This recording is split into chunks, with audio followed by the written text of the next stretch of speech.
Empezamos, como siempre, con una oración. Oh Dios, oh rosa mística de Guadalupe, rosa brillante que embellece el cielo como estrella de la mañana que anuncia la aurora de los nuevos tiempos. Madre corredentora, medianera y abogada, señora de todos los pueblos, dama blanca, reina de la paz y lirio blanco de la Trinidad Santa. Báñanos en tu río de luz admirable. Haznos espejo de tu corazón inmaculado y concédenos ser primicias del reino eucarístico de tu Hijo. Amén. Bien, pues vamos a empezar esta nueva sesión. Espero, bueno, que vayáis, que lo lográis ver con suficiente tamaño. Entonces, porque no consigo darle mayor tamaño aquí. Entonces, en el índice de lo que vamos a ver hoy, empezaremos por las razones del aviso, porque Dios manda un aviso a la humanidad.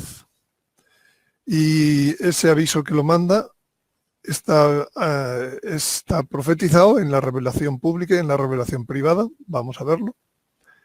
Entonces vamos a ver desde ahora. Ahora estamos en una plena situación de pandemia. Vamos a hacer primero un análisis y unas consecuencias y ver cómo engancha desde ese análisis con las cosas que están predichas como previas al aviso. Entonces vamos a ver también el ambiente previo del aviso en la sociedad civil, en lo espiritual, en lo científico, y luego vamos a ver los hechos inmediatos anteriores al aviso.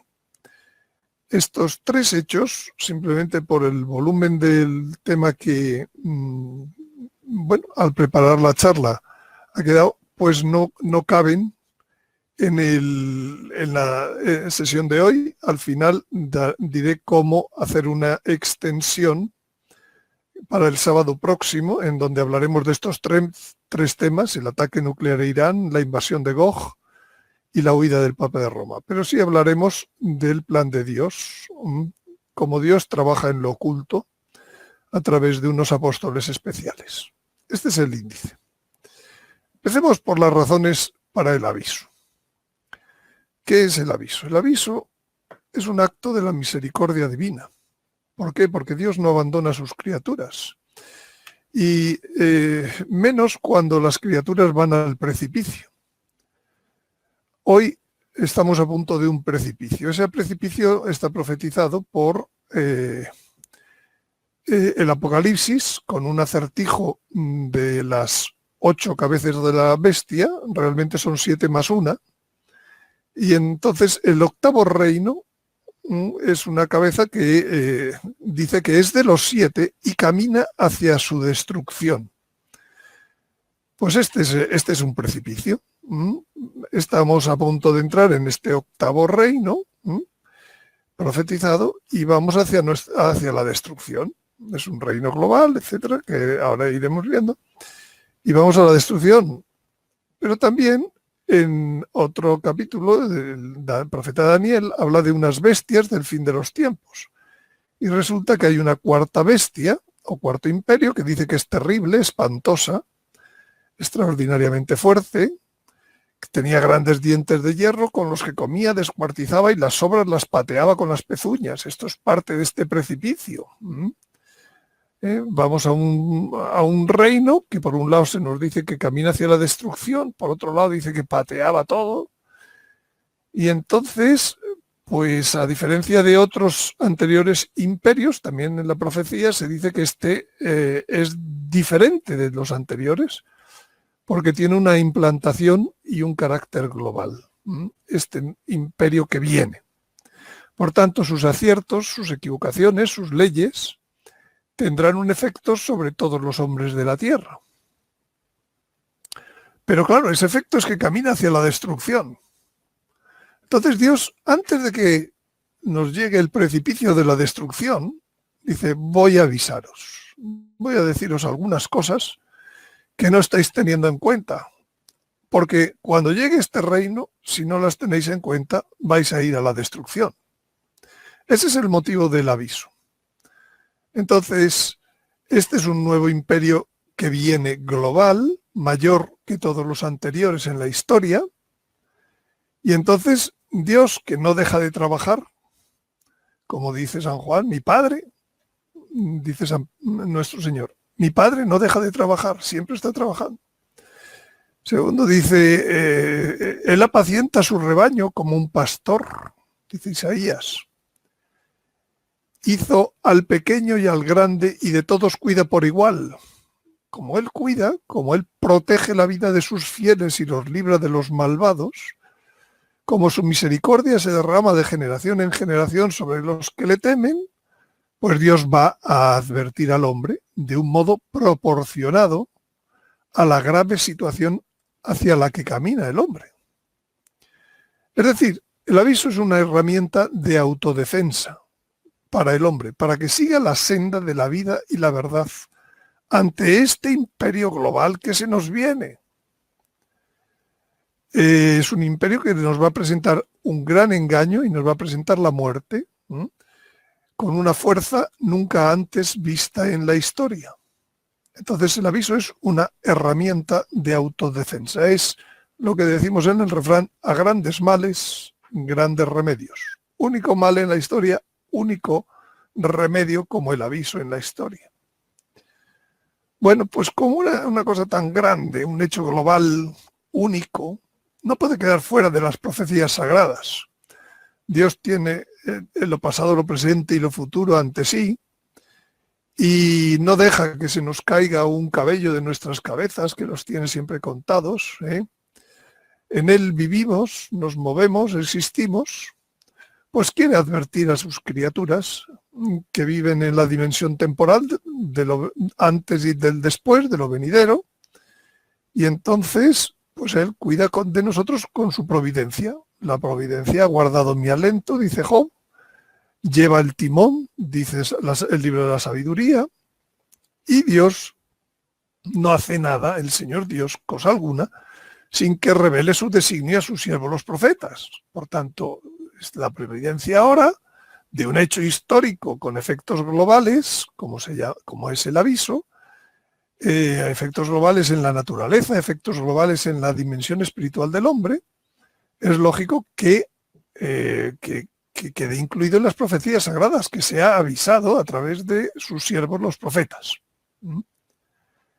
Entonces, en la Sagrada Escritura, el lugar donde está el aviso más completo, explicado, es en el 6º sello del Apocalipsis, en donde nos describe, para empezar, una catástrofe de origen astronómico y termina con el efecto interno que produce eso en los hombres, una iluminación interna.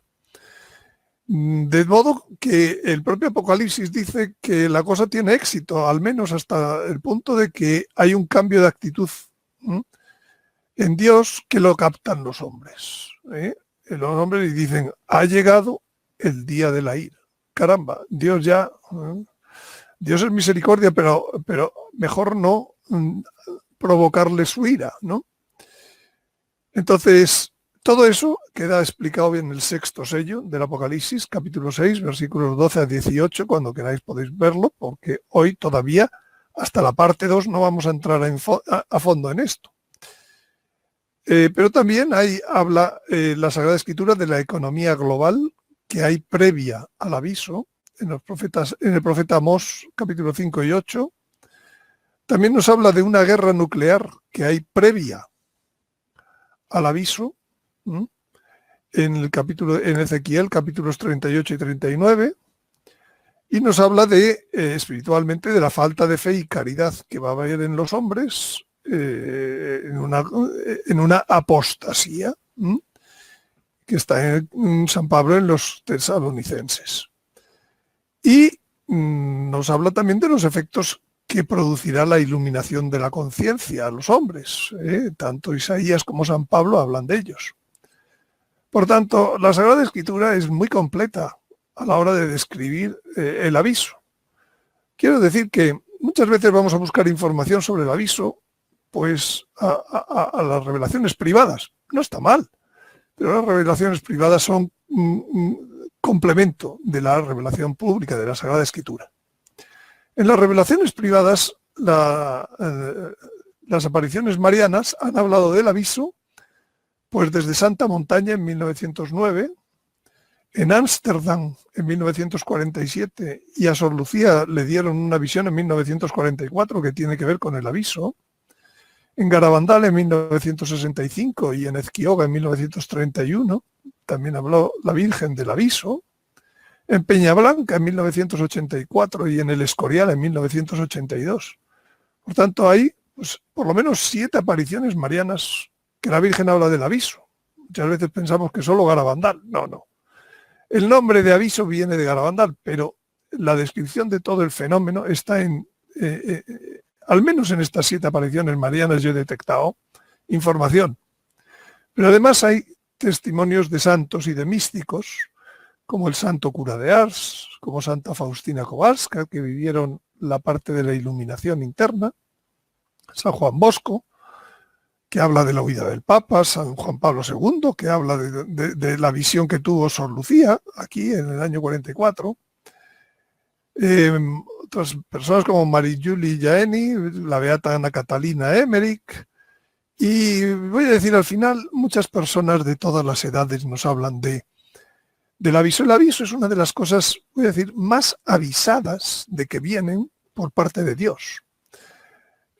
Incluso ya hay testimonios, y no solo uno, varios, sobre cómo será parte del aviso, que es la parte de la iluminación de las conciencias. Por ejemplo, en este vídeo 65 de Cisney en YouTube, al final pues hay una niña, entonces tenía 4 años, que habla del aviso. Pero en fin, aquí tengo yo un testimonio de una persona que se llama Esperanza, conocida, a lo mejor de alguno de ustedes, que en el vídeo de mi canal, que se llama Complementos 16A, resumen actualizado y testimonio sobre la iluminación del aviso, pues pueden ver ustedes en el minuto 31, pues una persona que ha vivido en sí misma, Dios le ha hecho vivir, lo que será la iluminación del aviso. Es decir, que no solo ya hay revelaciones públicas, sino es que hay cantidad incluso de sueños proféticos. En el pasado ha habido algún momento en donde parecía que ya llegaba el aviso y a mí me llegaban cantidad de personas diciéndome cosas que habían soñado, que decías, bueno, has soñado el aviso.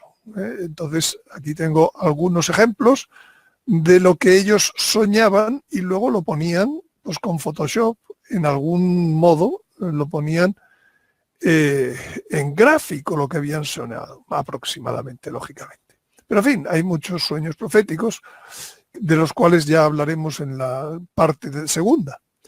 Hay otras fuentes de interés, como este señor que es muy conocido en internet, Carlos Muñoz Ferrada, un científico que predijo varios terremotos en Chile y que habla del planeta cometa, que dice incluso que pasará cercano al Sol a 76 kilómetros por segundo, en fin, cuando la Tierra, por ejemplo, va a 30 kilómetros por segundo, ¿no? En fin, hizo ahí en esos vídeos pues se ven algunos gráficos suyos, pero en fin, ahí hasta pues profetas, vamos a llamarle no sagrados, como conocidos, pues como Parravicini, que habla del que el ruido del mar espantará. En otra de sus psicografías dice que Londres, la isla se hunde en el año 1940, pintó esto. Y el famoso Nostradamus, pues tiene centurias que evidentemente son del aviso. Dice, la gran estrella durante 7 días arderá. Nublado 2 soles hará aparecer. Poco más adelante dice, por cierto, dice, cuando el gran pontífice cambiará la tierra. Bueno, todo esto lo dice la Sagrada Escritura, lo dicen las revelaciones privadas, y no tiene nada de extraño que profetas que no son sagrados, pero que tienen sin duda pues, dones de Dios, pues también hablen de ello. Nostradamus le llama la estrella cabelluda, un nombre conocido, muy conocido para el astro que vendrá del aviso. Cabelluda pues significa pues como que arrastra detritos, y ya, pues ya cuando lleguemos al fenómeno de la naturaleza, en la parte segunda, pues veremos que efectivamente es una buena descripción de la estrella de cabello. Por tanto, quiero decir, el aviso está muy avisado. En la revelación pública, en la revelación privada, hasta en lo civil, hasta en los sueños. O sea, dice Joel que la gente joven tendrá sueños, la gente anciana tendrá sueños. Pues efectivamente. El aviso es muy avisado, por tanto también es muy popular. Y el nombre de aviso también ha terminado imponiéndose al de otros como iluminación, sexto sello, etc.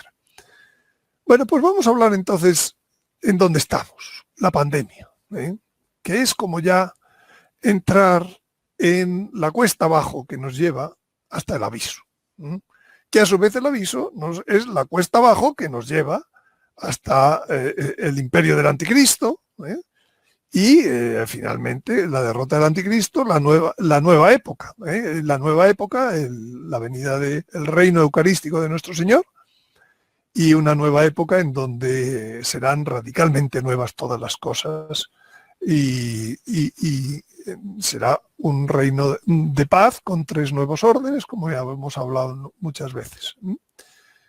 Por tanto, empecemos por la pandemia, que es como el primer pasito que nos empieza ya a conducir hacia ahí. Voy a ir haciendo algunos, análisis, ¿no? El primer análisis es el de la cascada política. Tiene su importancia, tiene su interés y va a enganchar con lo que dice la Sagrada Escritura. Esto ya lo sabíamos, que en situaciones de shock el Estado no tiene control. Esto pasó en el 11S, en 2001, que todo el mundo quedó en situación de shock. Inmediatamente empezó el Estado pues, a tomar una serie de decisiones que iban más allá de lo que en situaciones normales podría haber hecho. De hecho, lo que se está implantando en algunos países, no digo en todos, pero como consecuencia de la pandemia, es un comunismo de facto. El comunismo sin llamarle comunismo, en donde hay un aumento del poder del Estado, un aumento de la burocracia, empiezan a hablarse de nuevas leyes, decretos leyes, como se quiera, limitantes de las libertades, hay miles de multas. Oiga, se ha salido usted a la calle, multa, en Madrid, en estos días, después de 35 o 40 días ya de confinamiento, se están poniendo a razón de 1.300 multas al día por salir a la calle. De hecho, se está constituyendo como una policía popular. Los ciudadanos, los propios vecinos, obligan al confinamiento. Si ven a alguien por la calle, empiezan a gritar, empiezan a decir, que te has escapado, que te tienes que meter en tu casa. Hay una verdadera policía popular. Hay una censura de prensa y de las redes de Internet. No sé en otros países, pero en España pues se ha limitado WhatsApp muchísimo y surgen con relativa frecuencia también pues avisos de que, oye, esto está conculcando las buenas formas que debes mantener en WhatsApp, o que debes mantener en Facebook, o que debes mantener. Entonces empezamos ya con una censura que no estaba hasta ahora, y también una desinformación de la realidad de la pandemia. En España ahora mismo y en otros países, el principal problema es saber cuántos muertos ha habido, porque es que solo se han contado la mitad de ellos, porque solo han pasado por los hospitales una parte de las cosas, y entonces realmente es que no sabemos. Y entonces pues se esfuerzan no ya en que lo sepamos, sino en que no lo sepamos, porque si sabemos la verdad, pues a lo mejor ellos lo toman como una forma que puede ir contra su control, contra ese aumento de poder del Estado. Una cosa es cierta, y es que no hay estudio en muchos países sobre alternativas al confinamiento para luchar contra el contagio de este virus. cuando en muchos países se ha demostrado que el confinamiento no tiene en absoluto nada que ver con los resultados de la pandemia. No en uno ni en dos, en muchos. Luego, si quieren, intentaré hacer un repaso a las cifras oficiales que están en webs. Pero además es que hay un desmantelamiento de la economía. Lo que en Venezuela, en Cuba, hemos visto que se ha hecho, pues ahora se está consiguiendo o se va a conseguir en meses en países pues eso, como España, que era la 10ª economía mundial, etcétera. Grandes economías se van a lograr desmantelar y llegar a niveles de pobreza increíbles con gran rapidez. Comunismo de facto. Por supuesto, hay un endeudamiento público ilimitado y un endeudamiento privado favorecido. Y ya se sabe que cuando uno es deudor de otro, es esclavo de otro. ¿De quién va a ser aquí esclavo? Pues ya veremos. Y por supuesto hay una falta de planificación posterior total, tanto de lo agrícola como de lo industrial, de los servicios, de todo. Y empieza ya a los runrunes de expropiación de empresas, de inmuebles. Bueno, en España ya se han dado los primeros decretos de poder utilizar para fines de atención social, pues inmuebles que estén sin uso. O sea, quiero decir, esto es un comunismo completo, y dentro de poco va a terminarse pues con el cierre de fronteras, con el famoso telón de acero, ruptura de pactos internacionales, etcétera. Y esto llevado a distintos países. ¿Por qué? Simplemente porque hay una pandemia y se ha producido con la pandemia, voy a decir, voluntariamente, una situación de shock que no se había producido en pandemias anteriores. Pero ahora sí, se ha aprovechado para hacer un shock inducido por las redes sociales y los medios de comunicación. ¿Cómo? Mostrándote cada segundo el número de muertos, el número de infectados. Les voy a decir algunas pandemias anteriores el número de muertes para comprenderlo.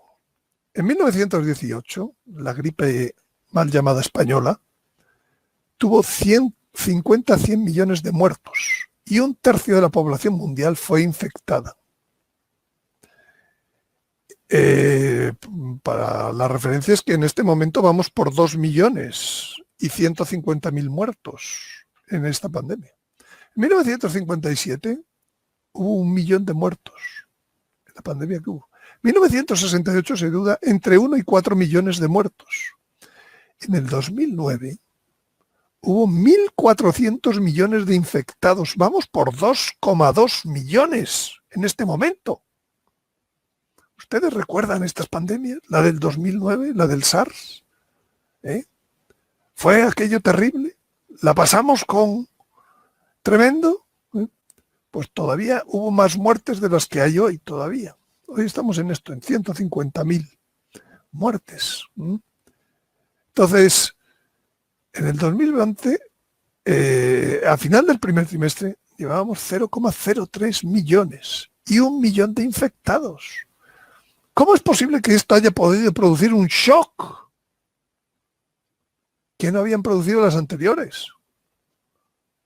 Pues sencillamente porque estamos todos los días enseñándote el contador de muertos. Voy a decirles algunas otras causas de muerte en el primer trimestre de este año en el mundo, para que vean un poco. Por ejemplo, el hambre ha matado en el primer trimestre a 3,5 millones de hombres. Como 100 veces más que el coronavirus. 100 veces más. El cáncer ha matado a 1,9 millones. ¿Van viendo ustedes? El SIDA ha matado al triple que el coronavirus en este primer trimestre. La influenza, pues como el triple, porque son entre 0,03 y aquí ya es 0,1 millones. Entonces, díganme ustedes si tiene sentido que las únicas noticias que hay son del coronavirus. Se han acabado otras noticias. Todo es dependiente del coronavirus. ¿Por qué se ha producido este shock? Este shock ha sido inducido. ¿Para qué? ¿Para quién? Ahora iremos viendo si las profecías nos dan alguna idea. Aquí tenemos cómo con soluciones distintas hay resultados muy diferentes. Por ejemplo, para el día, esto era para el día, si no me equivoco, día 9, no, día 14 o día 13. España tenía, por millón de habitantes, es la mejor forma de comparar, ¿no?, de los fallecidos. ¿Cuántos fallecidos tenemos en distintos países por millón de habitantes? Por ejemplo, en España, que han puesto una confinación, pues un confinamiento hace ya 6 semanas, desde el día 9 de marzo, pues tenemos 380 muertos por millón de habitantes. Hoy esta cifra ya es 417, lo he mirado antes de empezar, para que se hagan una idea, pues va subiendo, estamos en 417. En Italia, pues un poco menor. Bélgica es una población pequeña y entonces pues tienen muchos casos y entonces está subiendo. Francia, Reino Unido tiene menos de la mitad que España. Sí, Boris Johnson ha caído y ha estado en la UCI, en el hospital, ¿no? Pero no tiene sentido, o sea, que se le critique sus no medidas cuando aquí con medidas se tiene el triple en España. En fin, y voy a decir un caso, Suecia. Suecia tiene en este momento pues la 4ª parte que España y permite circular libremente. ¿Ven ustedes que esto del confinamiento, esto de te llevo a una situación, es aprovechar cómo uno genera el shock? Y no solo Suecia, Alemania, Portugal y Corea del Sur, que no entran ni siquiera en estos niveles, no tienen confinamiento obligatorio y su mortalidad es muy inferior. España y Portugal, como ustedes saben, tienen una frontera común. Y Badajoz está en la frontera. Al otro lado de la frontera, ¿cómo es posible que al otro lado de la frontera haya 10 veces menos de muertos que a este lado de la frontera? ¿Qué ha pasado? Aquí no hay nada. ¿Es que el virus no sabe saltar fronteras? Preguntaban el otro día en programas de radio. Entonces, aquí pasa algo más. Hay soluciones distintas. A algunos países le están aplicando soluciones distintas. Bueno, voy a decirles más. Países que somos pues muy parecidos, ¿no? Como España y México. Ustedes hoy en México van por 4 muertos por millón de habitantes. En España vamos por 417. No sé, algo pasa. Entonces hay que hacer una lectura escatológica de estos hechos. Cuando las medidas tomadas para contener un virus son mucho más desastrosas que el mismo virus, porque en España las medidas pues, nos han llevado a tener 100 veces más muertos que en México, que tampoco ha tenido muy acertadas medidas, pero quiero decir, tiene otra laxitud, tiene otro modo. O que Alemania, voy a decir, que nosotros tenemos 5 veces el número de muertos que los alemanes, que no tienen confinamiento. Pues probablemente habría que concluir que hay un interés en el modo en que se ha actuado en algunos lugares. Y voy a decirlo de otro modo. El hombre tiene un interés y Dios permite. ¿Permite el qué? Un daño diferencial de esta situación según los países. ¿Por qué? Porque Dios también usa estas situaciones para enseñar y desea que se aprenda en cada lugar de un modo distinto. Curiosamente, los países más dañados en este momento son España, Italia, Francia, Inglaterra, aparte de Estados Unidos. son los países más dañados. En la Salet se dijo lo siguiente: Francia, Italia, España e Inglaterra estarán en guerra. Todavía no estamos en guerra. Pero qué curioso que lo que están haciendo con el virus, detrás hay una profecía que dice estarán en guerra. La sangre correrá por las calles. El francés combatirá contra el francés, el italiano contra el italiano. Y fíjense cómo termina, cómo sigue.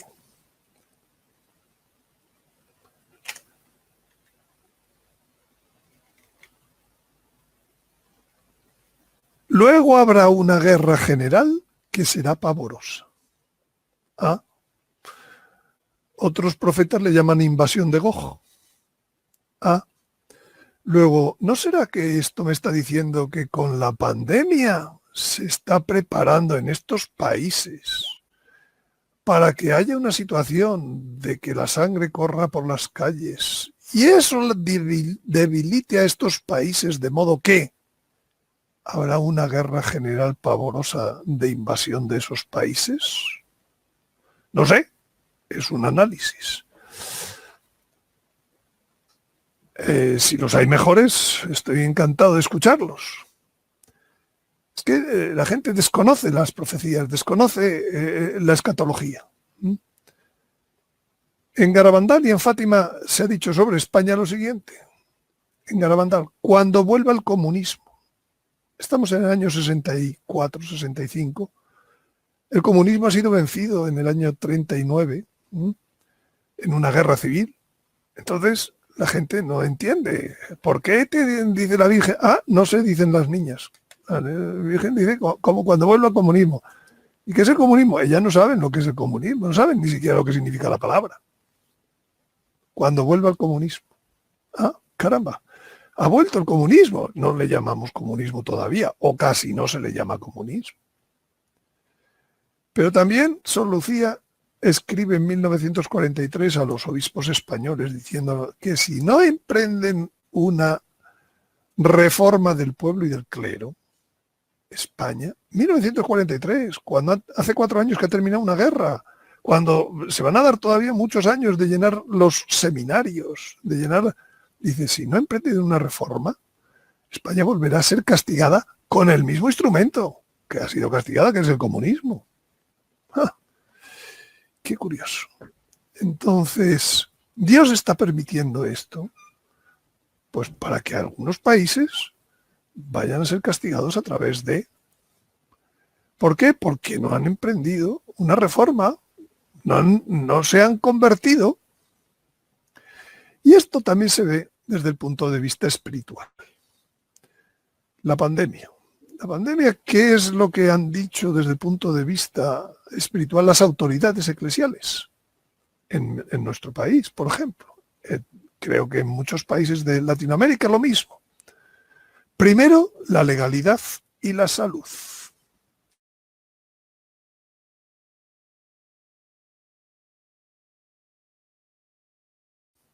Sacramentos nos dejan de ser dispensados. No hay bautizos, no hay confirmación, la Eucaristía y la penitencia.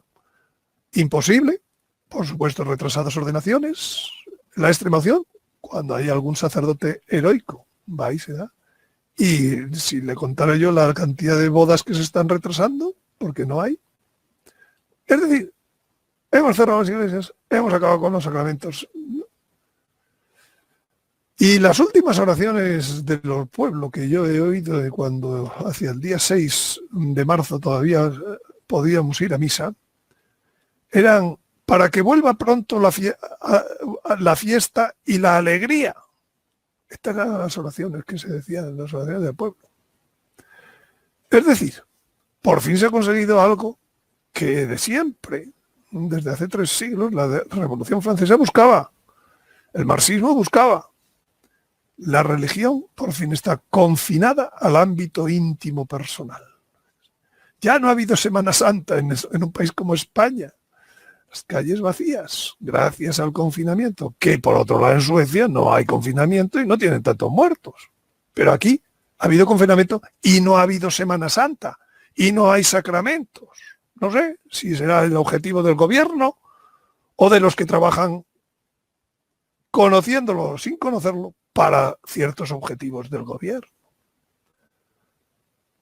Por tanto, cuando dice el Señor, cuando venga, habrá fe en la tierra, pues hay una falta de conocimiento escatológico para hacer este análisis de la situación. Fíjense en este otro, que es del día 9 de abril, hace una semana, en donde España, por supuesto, ya estaba de primero, Italia y Francia de segundo y de tercero, Reino Unido, los de la Salet íbamos en cabeza ya, en número de muertos por millón de habitantes. Fíjense qué curioso, ¿quiénes van en la cola? Polonia y Hungría. Polonia, bueno, la diferencia normalizada del número de muertos por cada millón de habitantes en los principales países de Europa. Un mes después de haber tomado las decisiones de confinamiento. Pues, ¿qué es lo que está pasando? Polonia decidió aumentar el número de misas. Hungría es la otra bestia negra de la Unión Europea por su cristianismo. Qué curioso. Tenemos 100 veces más, casi 100 veces más de los que nos han cerrado las iglesias que los que han abierto las iglesias. ¿Habrá que aprender algo de esta lección? Pues no lo sé, pero algo ha detectado el Papa Francisco, porque hace un día en su homilía, decía lo siguiente, en la casa, dice, la familiaridad con el Señor de los cristianos es siempre comunitaria. Sí, es íntimo, es personal, pero en comunidad. Una familiaridad sin comunidad, una familiaridad sin pan, una familiaridad sin la iglesia, sin el pueblo, sin los sacramentos, es peligrosa. Puede convertirse en una familiaridad, digamos, gnóstica, una familiaridad solo para mí, separada del pueblo de Dios. La familiaridad de los apóstoles con el Señor fue siempre comunitaria, siempre en la mesa, un signo de la comunidad. Siempre era con el sacramento, con el pan. Alguien me hizo reflexionar, decía el Papa, sobre el peligro que este momento estamos viviendo, esta pandemia, que nos ha hecho a todos comunicarnos religiosamente a través de los medios de comunicación. Incluso esta misa estamos todos comunicados, pero no juntos, espiritualmente juntos. Hay un gran pueblo, estamos juntos, pero no juntos. También está el sacramento. Hoy lo tienen, la Eucaristía, pero la gente que está conectada con nosotros, solo la comunión espiritual. Y dice, y esto no es la Iglesia. Es la Iglesia en una situación difícil que el Señor permite, pero el ideal de la Iglesia es estar siempre con el pueblo y con los sacramentos, siempre. Y termina diciendo cosas que lógicamente hasta tiene que decir con suavidad, pero hay que decir, dice. Entonces lo entendí, un obispo le escribió, dice, diciéndole, ten cuidado de no virtualizar la Iglesia. Quiero decir, la traducción que encontré primero era distinta, era viralizar la Iglesia, no tenía sentido. Lo que el Papa quería decir era virtualizar la Iglesia. De no virtualizar los sacramentos. De no virtualizar al pueblo de Dios. Como tratemos al pueblo de Dios por las redes, le decía este obispo, ten cuidado. Afortunadamente la confesión todavía no se permite por teléfono. Ni la comunión se puede hacer por ahí. La Iglesia, los sacramentos, el pueblo de Dios son concretos. Es cierto que en este momento debemos hacer esta familiaridad con el Señor de esta manera, pero para salir del túnel, el Papa no quiere, pero no para quedarse allí.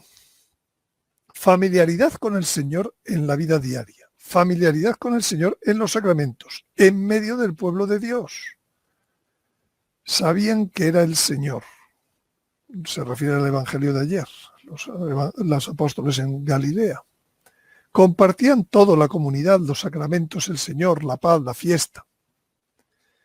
Que el Señor nos enseñe esta intimidad con Él, esta familiaridad con Él. Pero en la Iglesia, con los sacramentos, con el pueblo fiel de Dios. Quiero decir, virtualizar la Iglesia resulta que es otro modo de cargarse a la Iglesia, de meterla en la intimidad, de que no tenga una salida pública. Finalmente, de que la gracia no pueda ser impartida a través de los sacramentos.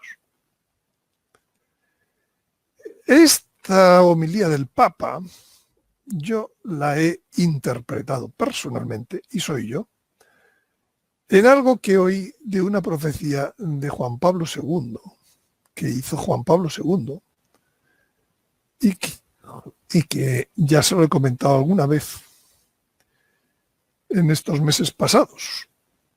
Esta situación de confinamiento obligatorio que impide la libertad de culto, es lo que impide. Las autoridades eclesiales prohíben, de hecho, recibir los sacramentos, especialmente la Eucaristía y la penitencia. De hecho, ha habido casos esta Semana Santa en donde se han aceptado los desalojos de templos. Lo contrario que hizo Juan Pablo II, cuando le dijeron a un párroco que cerrara su parroquia. Dijo, pues así, pues mañana voy yo a decir misa a tu parroquia. Eso es lo que dijo Juan Pablo II. Porque, claro, lo primero es la legalidad, lo primero es la salud. Es por eso, se acepta un desalojo. No existe alternativa virtual ni existirá para confesar o para comulgar. Bueno, pues esto que ha dicho el Papa quizás sea un comienzo de darse cuenta de que hay una autodestrucción impuesta. Y entonces, cuando te pisan un pie, dices, oye, que me estás pisando el pie. En vez de decir, oye, sí, pasa, que me voy, a que me pises el otro. Puede ser un comienzo para darse cuenta de esa autodestrucción impuesta. Y esto era lo que decía San Juan Pablo II cuando un grupo de generales franceses le visitó en 1980, 79 incluso, para decirle que muy bien la grandeur de la France. Y les contestó Juan Pablo II, sí, pero no olviden que la salvación vendrá de España. Y en esta ocasión, a diferencia de en 1936, cuando se dio la Guerra Civil Española por el comunismo, la República Comunista, en esta ocasión, a diferencia del anterior, en vez de que el primer paso lo dé el ejército, el segundo paso al que se une la Iglesia y después el pueblo, será al revés. El primer paso lo dará la Iglesia, a la que se unirá el ejército y después el pueblo.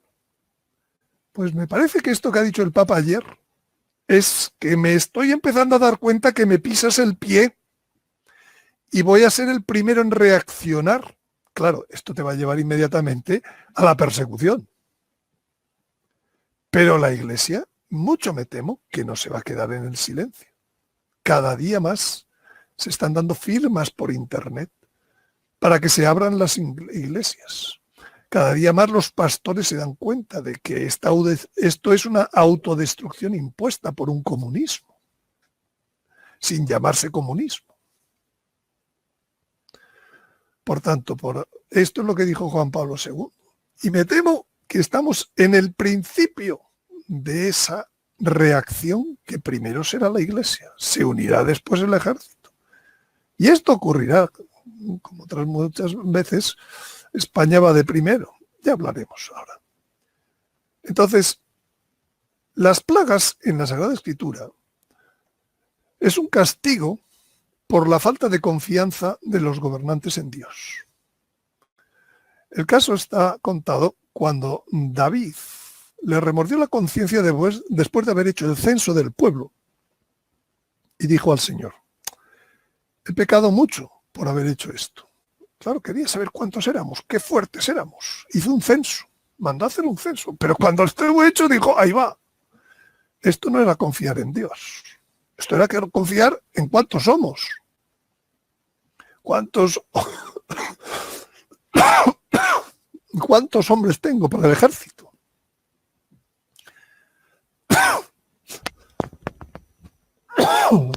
Dice, pero ahora, Señor, te ruego que perdones la iniquidad de tu siervo, porque he obrado con gran necedad. Antes de que David se levantara la mañana siguiente, le fue dirigida esta palabra del Señor al profeta Gad, el vidente de David. Vete a decirle a David, esto ha dicho el Señor. 3 castigos te propongo. Elige uno y lo ejecutaré. ¿Qué había hecho David? Falta de confianza. ¿Qué castigos le propone? 3 años de hambre en tu país, 3 meses de constante huida de tus enemigos o 3 días de peste en tu país. Reflexiona y decide qué debo responder al que me ha enviado. David dijo a Gad, estoy en un grave aprieto, pero es mejor caer en manos del Señor, cuya entrañable misericordia es grande, que caer en manos de los hombres. Así que David eligió la peste. Bueno, pues ya tenemos. Falta de confianza en Dios, detrás, peste. ¿Qué tenemos aquí? Peste. ¿No ha habido falta de confianza en Dios? Pues no lo sé, pero se han cerrado las iglesias. El Señor envió la peste sobre Israel desde esa mañana hasta el momento fijado. 3 días eran. Y murieron 70.000 hombres del pueblo. En 3 días. En España llevamos mes y medio y van 20.000. Yo me quedo alucinando. Bueno, tampoco se han promovido demasiado los signos protectores de las plagas que están en la Sagrada Escritura. La sangre será vuestra señal sobre las casas donde estéis. Cuando yo vea la sangre, pasaré de largo sobre vosotros y no habrá entre vosotros plaga exterminadora. Cuando yo hiera el país de Egipto. Bueno, pues ahora también se nos han dado muchas señales para proteger nuestras casas. En Peñablanca se hablaba de la señal del pez. Están los detentes, las medallas de San Benito, la medalla milagrosa, etc. Pues esto no se ha propagado. Nadie habla de búscate una medalla milagrosa y vete a la calle. Bueno, pues ¿cuáles son los efectos consecuentes del confinamiento? El primero que ya se está viendo es el colapso económico. El colapso económico significa que vamos a perder, que la economía va... Y la economía es necesario para tener luz, agua, combustibles, alimentos, hospitales, medicinas.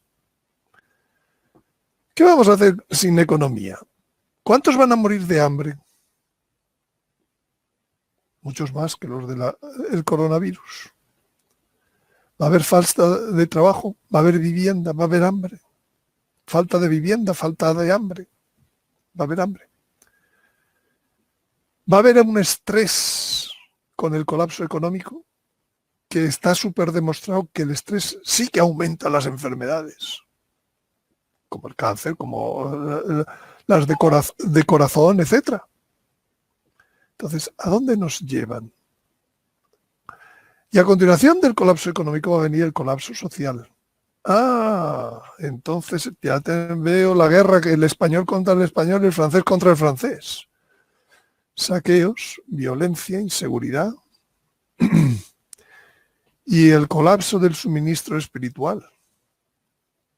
Estos son los efectos que nos vienen a continuación por este shock inducido de mostrarnos todos los días el contador de muertos. Y con la falta de sacramentos crecerá el egoísmo, el individualismo. No creo que aumente la vida espiritual con la falta de sacramentos. Bueno, esto curiosamente, a poco que se analiza un poco la historia de España en los 2 últimos siglos, pues se ve palmariamente. En la República Francesa fue en 1789, fue anticristiana. De ahí inmediatamente entró el liberalismo. Y del liberalismo hubo una desamortización de lo primero a la Iglesia, las manos caídas, decían, como si no hubiera productividad. Entre 1800, el liberalismo llevó a la desamortización y llevó a la Primera República Española, que fue un liberalismo anticristiano con persecución sangrienta entre 1873 y 1800. Siguió después de esa primera el liberalismo hasta que llegó un día en donde se instauró la Segunda República, 1931, que fue comunismo anticristiano, con persecución sangrienta también. Qué curioso, jugando a perseguir sangrientamente a la Iglesia, los liberales y los comunistas. ¿Por qué? Porque los dos son anticristianos. ¿Cómo era anticristiano la República Francesa? Esto solo se arregló cuando hubo una guerra civil y se volvió al sistema cristiano.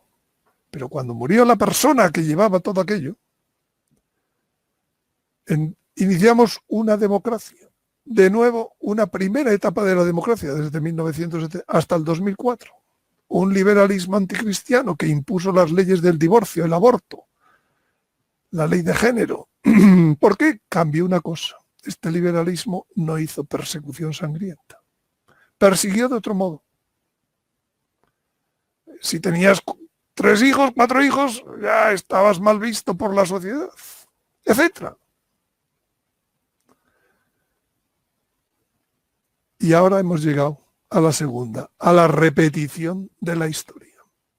En la segunda etapa de la democracia, entre comillas, estamos en un comunismo anticristiano, en donde se está discutiendo la ley de la eutanasia, ya se han dado decretos de antipropiedad privada y ya veremos si se puede continuar sin persecución sangrienta. Porque sería lo que les gustaría. Pero me temo que va a haber respuesta, como decía Juan Pablo II. El factor común de esta historia que se repite es el anticristianismo. Y es un factor común que trabaja en 2 ideologías con el mismo fin. En España, hoy tenemos la infiltración comunista que ha sido alentada por el liberalismo, con la financiación en televisión, en redes. ¿Quién la ha financiado? El liberalismo. Por eso Garabandal avisaba, cuando vuelva el comunismo, y Solucía avisaba, volverá a ser castigada con el mismo instrumento. Es que el liberalismo ha traído al comunismo, lo ha financiado. Y ahora tenemos el doble flagelo. El desgobierno espiritual y material, no solo el material, no solo el civil, también el espiritual y la pandemia. Pero esto pasa en otros países, ¿eh? A poco que se mide un poco la historia, y conozco poco, yo no soy historiador, y menos de historia mundial, pero en la República de México también se tuvo una primera etapa de la República, un liberalismo antiespañol, anticristiano, con una persecución sangrienta que terminó en la Guerra Cristera entre 1926 y 29. La ley Calles y todo aquello. ¿Y ahora qué les ha llegado? Una segunda etapa. ¿De qué? De comunismo antiespañol, anticristiano. Y ya veremos. Pero las profecías dicen que habrá sangre. Como en España las profecías dicen que habrá sangre. Me temo que la persecución va a ser también sangrienta cuando llegue el comunismo. Entonces, bueno, lo que ocurre en Tarsis se dice que a nivel global ocurrirá. El desgobierno civil, hemos pasado de la democracia a ya un sistema actual autocrático, impuesto en un mes sin problemas. Que esto es lo que será el sistema del anticristo en el mundo, un sistema autocrático. de la revolución anunciada en la Saletí Kioga, pues vamos a ir a la guerra de Gog y después a Armagedón, la gran batalla. La solución de todo esto terminará siendo el reino de Cristo. Aparecerá el Hijo varón y la ley saldrá de Sion. Eso es lo que dice la profecía. Del desgobierno eclesial, ¿a dónde vamos a ir? Ya estamos en la apostasía, ya estamos en el cierre de iglesias, en la falta de acceso a los sacramentos. Pues vamos a llegar a un papa asesinado, a un falso profeta y a una persecución del anticristo, que provocará el anticristo. ¿Cuál será el arreglo? Un resurgir espiritual. ¿Por dónde empieza? Por unas primicias, por 2 testigos, Elías y Enoc. Y para llegar a la iglesia de Juan, la nueva época. Cuando civilmente se arregle de un modo, como hablábamos el mes pasado, efectivamente, espiritualmente se arreglará también. O las 2 cosas. ¿Y cuáles son los flagelos divinos? Pues la pobreza, que trae el hambre, la peste, los desastres naturales que todavía no llegamos, todavía no hemos visto demasiado. Por astros, terremotos, volcanes, mares, inundaciones, fuego. ¿Cuál será el arreglo? Pues el arreglo será la nueva tierra. Bueno, pues dice el capítulo 38 de Ezequiel que la invasión esa gran guerra, esa que viene detrás de estas revolucioncitas que va a haber, la invasión será para rapiñar. Pues ¿qué es lo que trae la pandemia? Trae una recesión económica. Y una recesión económica que estamos viendo que es diferencial. En algunos países es menos que en otros. En los países en donde se está contando a todas horas el muerto, la recesión va a ser más gorda. Pero también Magog, que Rusia está siendo deprimido por los bajos precios del petróleo. Por tanto, Magog necesita rapiñar. Y va a venir a rapiñar en un momento de recesión económica. Pero también dice la Escritura que la invasión, esa guerra que nos viene después de estas revoluciones y después de esta recesión, dice que será en respuesta a un ataque nuclear. ¿Por qué? Porque el primer aliado de Magog se llama Elam.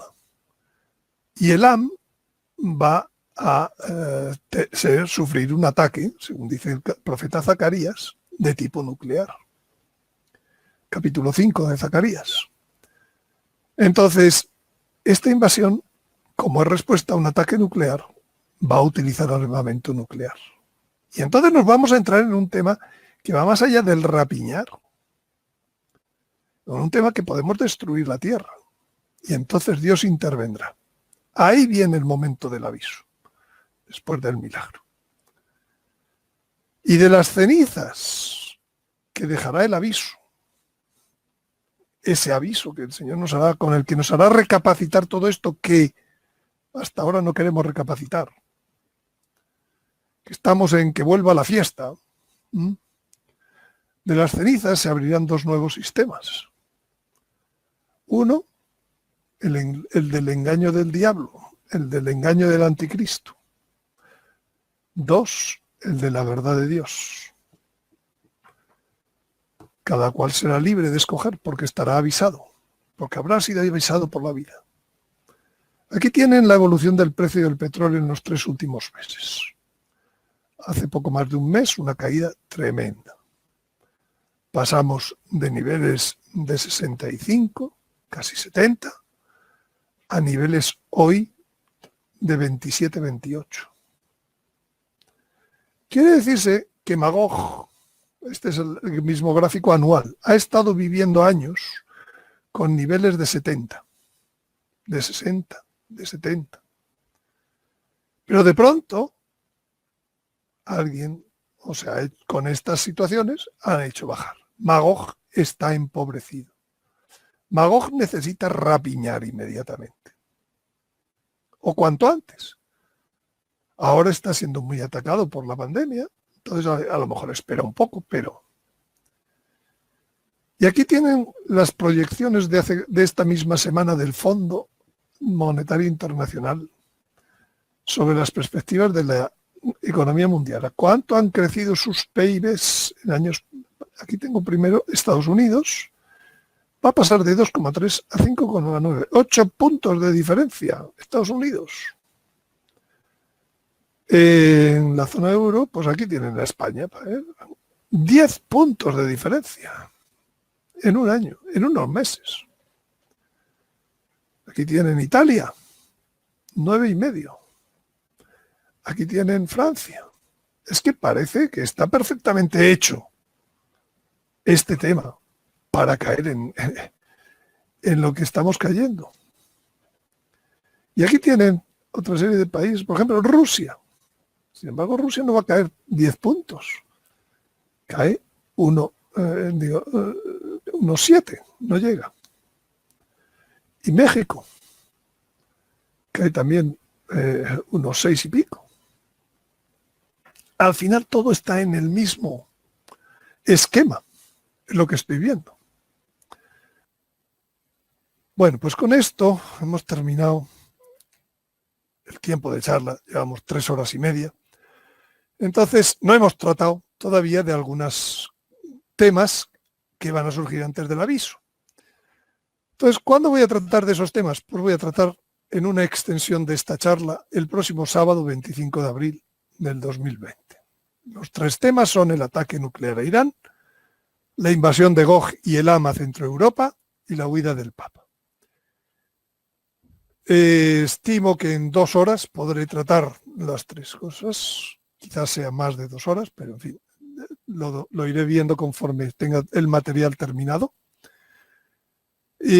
Porque no quiero dejar de retrasar un mes llegar al momento de enseñar el aviso en sí, la catástrofe que espera y la iluminación de las conciencias que espera en toda su forma. Entonces esa va a ser la charla de actualización de mayo. Por tanto, ahora en abril, como no hemos terminado el tema, pues voy a hacer una extensión de charla el día 25 de abril, el día 20. Para los asistentes a esta charla, voy a enviar a todos un correo con un cupón del 50% de descuento. El coste de la charla será el mismo que hoy, pero menos del 50% de descuento. Voy a enviarlo por email. Y finalmente, la parte 2 de la charla será el sábado 9 de mayo del 2020. Así que esto es un poco lo último. Si queréis, pues ahora, si tenéis preguntas, pues aprovechemos el chat y voy respondiendo.